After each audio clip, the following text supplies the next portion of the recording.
जय श्री कृष्ण दोस्तों, life style with God में आपका स्वागत है। दोस्तों, यहाँ पर हम श्रीमद् भगवद गीता के तीसरे अध्याय का अध्ययन कर रहे हैं, जिसका नाम कर्मयोग है। आज हम 27वें और 28वें श्लोक का अध्ययन करेंगे। भगवान ने ज्ञानी के लिए लोक संग्रह को लक्ष्य में रखते हुए शास्त्र विहित कर्म करने की प्रेरणा दी। अब भगवान आगे के 2 श्लोकों में कर्मासक्त जन समुदाय की अपेक्षा सांख्य योगी की विलक्षणता का प्रतिपादन करते हैं। प्रकृतेः क्रियमाणानि गुणैः कर्माणि सर्वशः अहंकार विमूढ़ात्मा कर्ताहमिति मन्यते। तीसरे अध्याय के 27वें श्लोक में भगवान श्री कृष्ण अर्जुन से कहते हैं कि वास्तव में संपूर्ण कर्म सब प्रकार से प्रकृति के गुणों द्वारा किए जाते हैं, तो भी जिसका अंतःकरण अहंकार से मोहित हो रहा है, ऐसा अज्ञानी मैं करता हूँ ऐसा मानता है। संपूर्ण कर्म सब प्रकार से प्रकृति के गुणों द्वारा ही किए जाते हैं। इस कथन का अभिप्राय है, प्रकृति से उत्पन्न सत्व, रज और तम, ये तीनों गुण ही बुद्धि, अहंकार, मन, आकाश आदि 5 सूक्ष्म महाभूत, श्रोत्रादि 10 इंद्रियां और शब्द आदि 5 विषय, इन 23 तत्वों के रूप में परिणित होते हैं।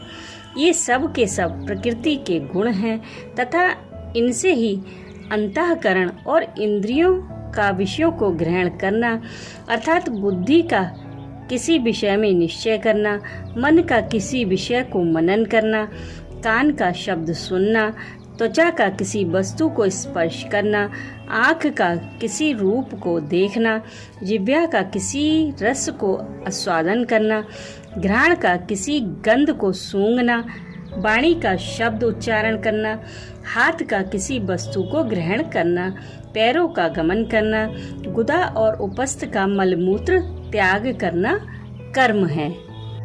इसलिए उपर्युक्त वाक्य से भगवान ने यह भाव दिखलाया है कि संसार में जिस प्रकार से और जो कुछ भी क्रिया होती है, वह सब प्रकार से उपर्युक्त गुणों के द्वारा ही की जाती है। निर्गुण निराकार आत्मा का उनसे वस्तुतः कुछ भी संबंध नहीं है। अब समझते हैं कि अहंकार विमूढ़ आत्मा कैसे मनुष्यों का वाचक है। प्रकृति के कार्य रूप उपर्युक्त बुद्धि, अहंकार, मन, महाभूत, इंद्रियां और विषय, इन 23 तत्वों के संघात रूप शरीर में जो अहमता है, उसमें जो दृढ़ आत्मभाव है, उसका नाम अहंकार है। इस अनादि सिद्ध अहंकार के संबंध से जिसका अंतःकरण अत्यंत मोहित हो रहा है, जिसकी विवेक शक्ति लुप्त हो रही है, एवं इसी कारण जो अपने को शरीर से भिन्न शुद्ध आत्मा या परमात्मा का सनातन अंश नहीं समझता, ऐसे अज्ञानी मनुष्यों का वाचक यहाँ अहंकार विमूढ़ात्मा पद है। उपरोक्त अज्ञानी मनुष्य मैं करता हूँ ऐसा मान लेता है। इस कथन से भगवान ने यह भाव दिखलाया है कि वास्तव में आत्मा का कर्मों से संबंध न होने पर भी अज्ञानी मनुष्य 23 तत्वों के इस संघात में आत्माभिमान करके उसके द्वारा किए जाने वाले कर्मों से अपना संबंध स्थापित कर लेता है और अपने को उन कर्मों का कर्ता मान लेता है। अर्थात मैं निश्चय करता हूँ, मैं संकल्प करता हूँ, मैं सुनता हूँ, मैं देखता हूँ, खाता हूँ, पीता हूँ, सोता हूँ, चलता हूँ इत्यादि प्रकार से हर एक क्रिया को अपने द्वारा की हुई समझता है। इसी कारण उसका कर्मों से बंधन होता है और उसको उन कर्मों का फल भोगने के लिए बार बार जन्म मृत्यु रूप संसार चक्र में घूमना पड़ता है। तत्ववित्तु महाबाहो गुण कर्म विभागयोः गुणागुणेषु वर्तन्त इति मत्वा न सज्जते। तीसरे अध्याय के 28वें श्लोक में भगवान श्री कृष्ण अर्जुन से कहते हैं कि परंतु हे महाबाहो, गुण विभाग और कर्म विभाग के तत्व को जानने वाला ज्ञान योगी संपूर्ण गुण ही गुणों में बरत रहे हैं, ऐसा समझकर उनमें आसक्त नहीं होता। आइए पहले समझते हैं कि गुण विभाग और कर्म विभाग क्या है।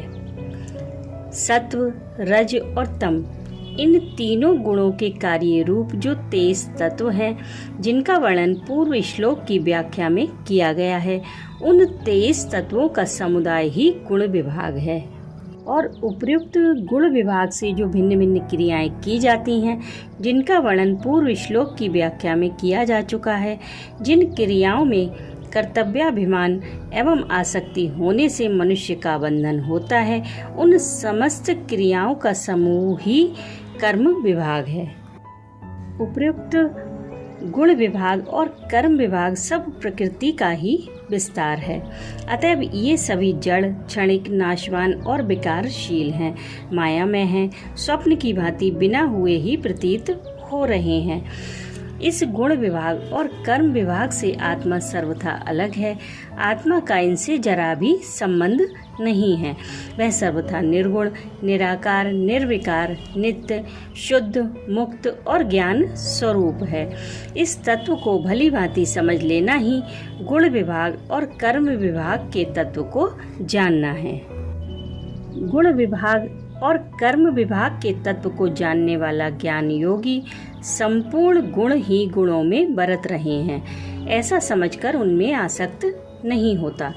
इस कथन से भगवान ने यह भाव दिखलाया है कि उपर्युक्त प्रकार से गुण विभाग और कर्म विभाग के तत्व को जानने वाला सांख्य योगी मन, बुद्धि, इंद्रिय और शरीर द्वारा होने वाली हर एक क्रिया में यही समझता है कि गुणों के कार्य रूप मन, बुद्धि और इंद्रिय आदि करण ही गुणों के कार्य रूप अपने अपने विषयों में बरत रहे हैं।